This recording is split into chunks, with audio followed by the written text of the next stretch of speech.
everybody. Welcome everyone，歡迎你哋，歡迎大家。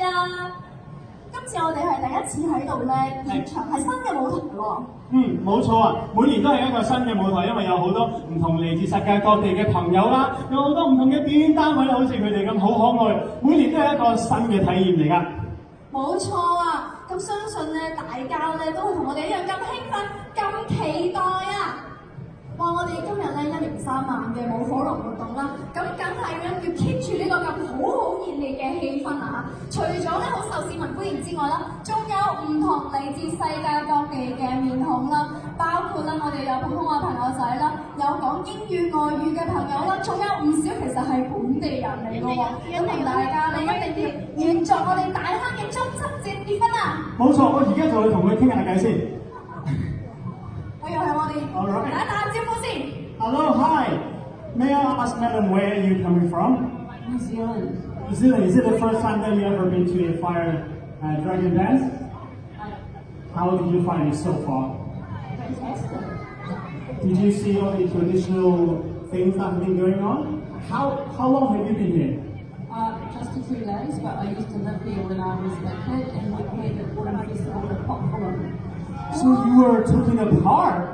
小朋友嘅時候原來已經喺度嚟過香港啦，特登翻嚟呢一度感受中秋節嘅氣氛。Alright, I hope you have the best time, and I hope it brings you a lot of memories back. Okay? Enjoy Have a good night.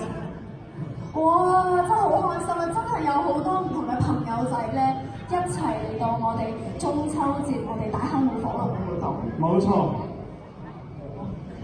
不過嗱，大坑嘅街坊咧，我就知道啦，你哋咧已經應該對舞火龍嘅歷史啊同埋背景都非常之咁熟悉㗎啦。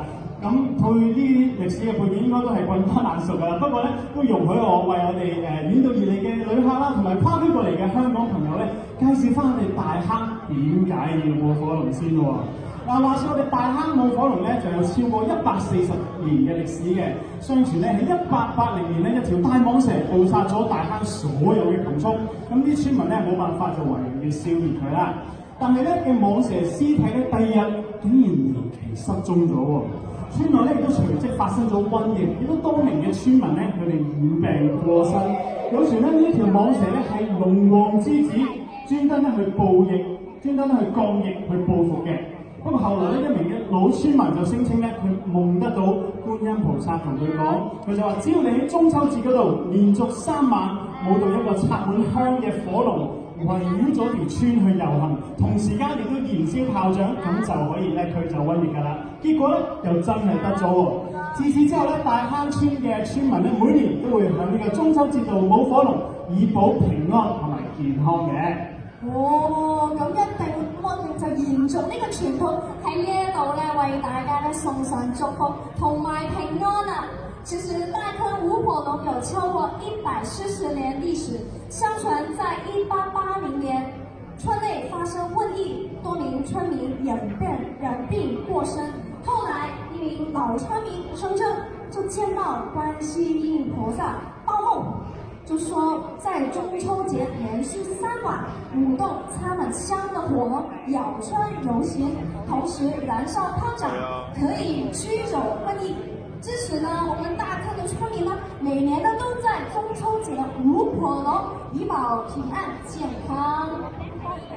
A plague broke out here in Dahang in 1880s, causing many villages to contract the disease passed away.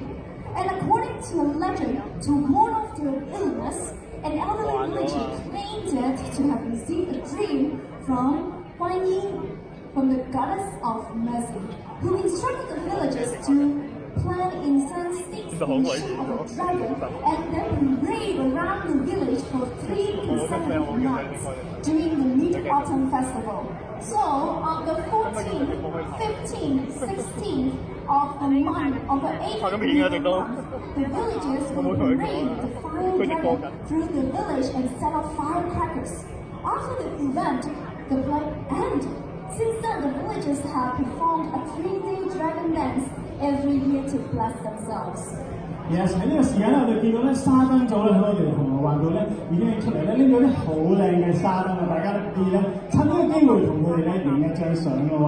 係啊，同埋咧有好多嘅小朋友啊，一齊咧攞住我哋咧嘅蓮花燈，仲有咧我哋代表住咧我哋嘅中秋大坑舞火龍嘅一個活動。Hello， 大家好。頭先啱啱講過有一個外籍嘅朋友，佢話佢細個咧係住喺呢度，亦都有參與過，唔知會唔會又係參加咗其中一個聯歡咧？哇！呢一個要講就係其實咧，我哋咧今次咧簡直係話有大人啦，有小朋友啦，我哋咧希望透過唔同嘅小朋友嘅一個由細咧接觸大坑舞火龍到大咧，可以將呢個文化遺產一路傳承落去。冇錯啊！啱啱咧跟正翻佢哋咧就係大坑火龍少年團嘅沙燈組嚟㗎。嗱，啱啱講開咧火龍啦，咁嚟到咧2011年，我哋咧其實大坑舞火龍咧係列入咗我哋嘅國家級非物質文化遺產嘅名錄喎。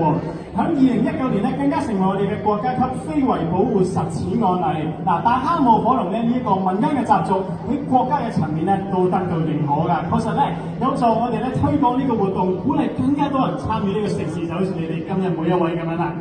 沒錯，來到2011年呢，其實大坑舞火龍呢已經列入國家級非物質文化遺產名錄。2019年更加成為國家級非遺保護實踐案例。大坑舞火龍這個民間習俗呢，在國家層面受到認可，確實有做推廣活動，鼓勵更多人參加這個盛大的活動。就是像今天這樣子，有很多人來參加這個非遺保的活動，實在是太好。確實。In 2011, the Dai Hang Fire Dragon Dance was included in the National List of Intangible Cultural Heritage. In 2019, it was further recognized as a national-level case of intangible cultural heritage protection practice. The recognition of the Dai Hang Fire Dragon Dance, a traditional folk festival activity at the national level, has helped to promote this event and encourage more people to enjoy this event in Mid-Autumn Festival. Yes 嗱，大坑嘅舞火龍啱啱講過，已經係一個國家級嘅民間習俗。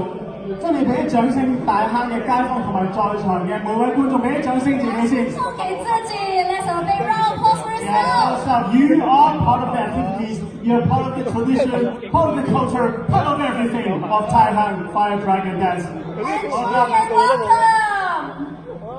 大家咧，除咗咧有我哋嘅表演之外咧，仲新增咗一系列咧嘅打卡位置可以俾大家打。係啊，冇錯啊，尤其是咧有啲咩打卡位咁好咧？哦，咁梗係有，正想講出嚟嘅。